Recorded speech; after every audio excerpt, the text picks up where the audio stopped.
think I know why this movie is called Project Almanac. Let's go back a couple steps, like, I don't know, 30 years. Gray Sports Almanac that Biff had in Back to the Future 2. Holy shit. It's almost 30 years, that movie.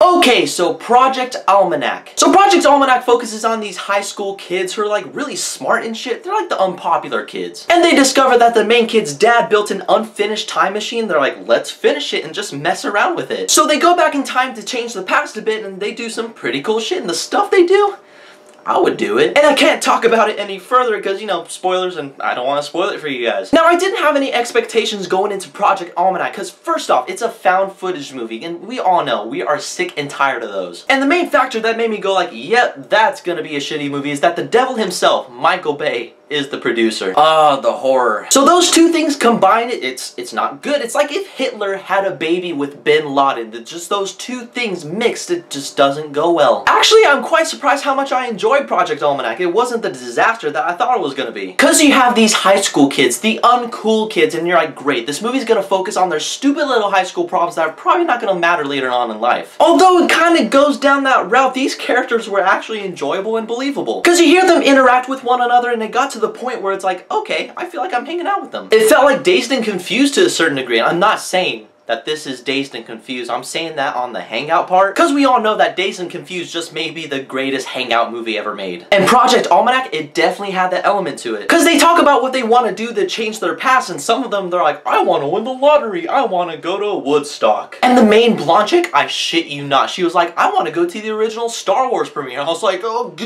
holy shit. That just made her the most awesome character ever. I felt that me and her, we're kind of connected. Characters were actually really funny, and the found footageness, that's a word from now on, so just go with it. It was actually pretty good. You know, like most of the time it's like shaking, you have no idea what's going on. This movie did not have that. You actually see what you were looking at. But as this movie progresses and it becomes this like huge thing, you're like, I don't think this movie should have been shot found footage. If the movie wasn't shot that way, the movie would have been fine, if not a little bit better. Like if it was actual directing and some found footage, that would have been cool, not the whole movie like it is right now. And at times, the way the movie executes its characters, it got stupid as shit. Like the kid focusing on his love interest in the movie, it's like, no, I don't give a shit about your stupid ass romance. Get back to the time travel, the cool shit. Towards the middle end, it loses focus big time. It actually got pretty boring. And the ending happens. I'm not gonna tell you what it is, but it like seriously makes you think. I'm like, cool, I love when movies do that, but within the first 10 seconds of thinking, I was like,